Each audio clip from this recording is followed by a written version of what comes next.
જૂનાગઢના ભેસાણ તાલુકાના મેંદપરા ગામે ભાજપના લોકસભાના ઉમેદવાર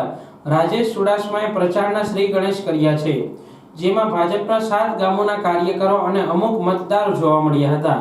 જેમાં લોકોની પાંખી હાજરી જોવા મળી હતી, જેમાં 50% તો તાલુકાના કાર્યકરો જ જોવા મળ્યા હતા। ખાસ તો મુદ્દો એ રહ્યો કે સરકાર દ્વારા જે જૂનાગઢના 27 ગામોમાં ઇકો સેન્સિટિવ ઝોનના મુદ્દાને લઈને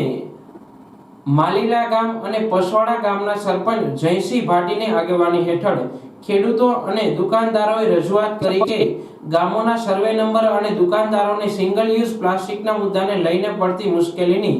રજૂઆત કરી હતી કે આ બંને ગામોને ઇકો સેન્સિટિવ ઝોનમાંથી મુક્તિ મળે। તદુપરાંત દુકાનદારોને રોજીરોટી કમાઈને પોતાનું ગુજરાન ચલાવવામાં ભારે મુશ્કેલી પડી રહી છે। ખેડૂતોને રાત્રે ખેતરે જવામાં વન વિભાગ દ્વારા હેરાન કરવામાં આવે છે, જે તમામ રજૂઆતો ભાજપ જિલ્લા પ્રમુખ દ્વારા મીઠો જવાબ આપવામાં આવ્યો કે અમારા તરફથી પૂરી કોશિશ કરવામાં આવી રહી છે કે થોડીવાર લાગશે પણ થઈ જશે તેવી ખાતરી આપી હતી। આ મીટિંગમાં લોકસભાના ઉમેદવાર રાજેશ ચુડાસમા, ભૂપત ભાયાણી, હર્ષદ રીબડિયા, કિરીટ પટેલ સહિતના ભેસાણ તાલુકાના ભાજપના તમામ કાર્યકરો જોવા મળ્યા હતા અને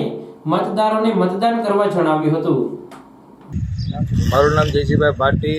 ભેસાણ તાલુકાના પસવાડા ગામના સરપંચ। આજે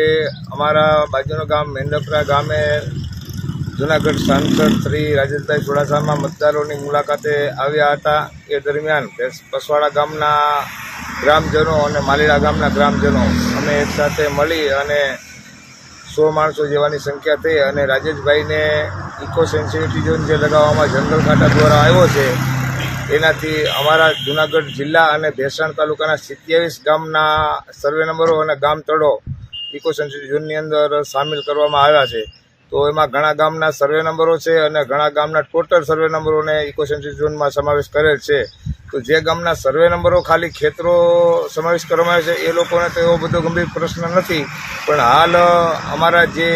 ટોટલ ગામના સર્વે નંબર ગામતળ સહિત ઇકો સેન્સિટિવ ઝોનમાં જાહેર કરેલ છે, એ ગ્રામજનોને, દુકાનદારોને, ખેડૂતોને હાલાકી મોટી સંખ્યામાં પડી રહી છે,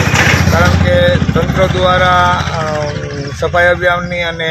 સિંગલ પ્લાસ્ટિક યુઝનો બેન્ડ લગાવવા માટે કામગીરી કડક કરવામાં આવે છે, જેથી કરીને ગામની અંદર આવી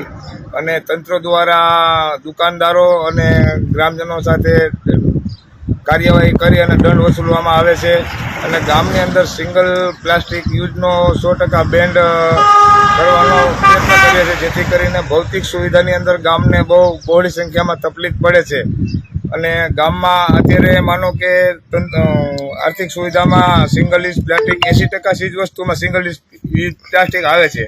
તો દુકાનદારોને શું પ્લાસ્ટિક રાખવું કે દુકાનમાં કાંઈ માલ જ વધતો નથી, તો ગામને ભૌતિક સુવિધા મળતી નથી કોઈ પણ જાતની। નિમકની ઠેલીથી માંડી અને દૂધની ઠેલી લગી તમામ વસ્તુ સિંગલ યુઝ પ્લાસ્ટિકમાં આવે છે, તો તમામ વસ્તુનો બેન મારે તો ગામની ભૌતિક સુવિધાનું શું થાય? તો અમે આજે 2 ગામના લોકો મળી અને રાજેશભાઈ ચુડાસમાને રજૂઆત કરી છે, સાંસદના ઉમેદવારશ્રીને,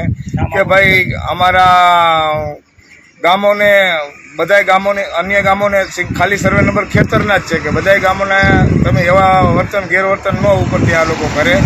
કે ભાઈ અમુક ગામના સર્વે નંબર ને અમુક ગામના ટોટલ સર્વે નંબર, ભાઈ અમારા ગામને ગામતળ ખાલી ગામતળ પૂરતો પ્રશ્ન ઇકો સેન્સિટિવ ઝોનથી બહાર કાઢી આપે ને તો ગામની ભૌતિક સુવિધામાં અડચણ ન આવે ને ગામના લોકોને ભૌતિક સુવિધાની અંદર સારી રીતે સુવિધા મળી શકે, એ માટે રજૂઆત કરી અને સાંસદશ્રીના ઉમેદવાર રાજેશભાઈ ચુડાસમાએ અમારી પૂરી રજૂઆત સાંભળી અને સુખદકારક થોડાક અમને એને જવાબ આપ્યો કે ભાઈ આ બાબતની પિટિશન અમે દાખલ કરેલ છે, કેન્દ્ર સરકારમાં ચર્ચા કરેલ છે અને આ વિશે અમારી સરકાર તરફથી લડત ચાલુ છે અને ચૂંટણી પીતા પછી આનું કોઈ પણ જાતનું કંઈક અમે નિરાકરણ લઈ આવી અને પબ્લિકને સુખદ સમાચાર આપશું એવો વિશ્વાસ આપ્યો છે।